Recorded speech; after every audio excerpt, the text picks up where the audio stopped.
রান্নাবাটির পক্ষ থেকে সকল দর্শক বন্ধুদের স্বাগত জানিয়ে শুরু করছি আজকের রেসিপি ডাল চিংড়ি। এটা কিন্তু যে কোনো ডাল দিয়েই বানানো যেতে পারে, তবে আজকে আমি বানিয়ে ফেলেছি মুসুর ডাল দিয়ে। এর জন্য প্রথমেই কড়াইতে সাদা তেল গরম করে কালো জিরে ফোড়ন হিসেবে দিয়ে দিতে হবে। কালো জিরেটা একটু ভাজা ভাজা হয়ে গেলে দিয়ে দিতে হবে পেঁয়াজ কুচি। এখানে পেঁয়াজটা খুব একটা মিহি করে কাটবার প্রয়োজন নেই, মাঝারি সাইজ করে কেটে নিয়েছি। একটা মাঝারি মাপের পেঁয়াজ এখানে কেটে দিয়ে নিয়েছি আর ভেজে নিচ্ছি। এবার দিয়ে দিলাম এতে আদা বাটা আর রসুনের কিমা।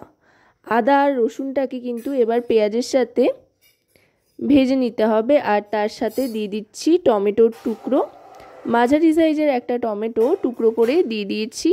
আদা পেঁয়াজ রসুনের কাঁচা গন্ধটা চলে যাওয়া পর্যন্ত কিন্তু ভালো করে ভাজতে থাকতে হবে। এবার দিয়ে দিচ্ছি হলুদ গুঁড়ো 1 টিস্পুন পরিমাণে। এবার দিয়ে দিচ্ছি রোস্টেড ধনে আর জিরে গুঁড়ো, এটাও 1 টিস্পুন পরিমাণে দিয়ে দিলাম। এবার এতে দিয়ে দিচ্ছি পরিমাণ মতো লবণ আর দিয়ে দিচ্ছি কয়েকটা চেরা কাঁচা লঙ্কা। এবার সমস্তটা ভালো করে ভাজা ভাজা করে নিতে হবে।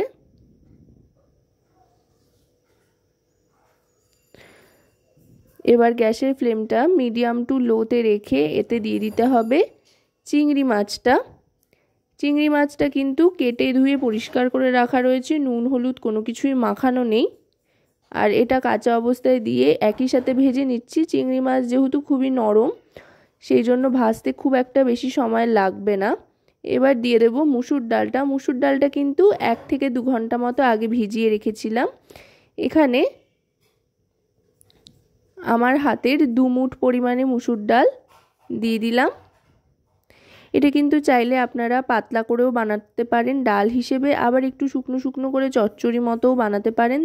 চচ্চড়ি মতো করে বানালে কিন্তু ভাত রুটি লুচি পরোটা সমস্ত কিছুর সাথেই সার্ভ করা যায়, আর খেতেও কিন্তু অসাধারণ লাগে। চিংড়ি মাছ এমন একটা জিনিস, এটা কিন্তু যে কোনো কিছুর মধ্যে দিলেই তার স্বাদ অনেক গুণ বেড়ে যায়, তা সেটা মুগ ডাল মুসুর ডাল বা যে কোনো ডালই হোক না কেন। এবার দিয়ে দিচ্ছি জল ডালটা সেদ্ধ হওয়ার জন্য।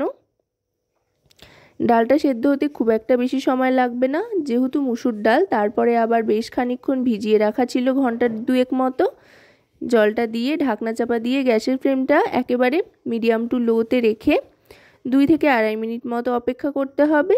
2 থেকে আড়াই মিনিট বাদে ঢাকনাটা সরিয়ে নিয়ে এবার ভালো করে একবার মিশিয়ে নেব। দেখুন অনেকটাই শুকনো শুকনো হয়ে এসছে।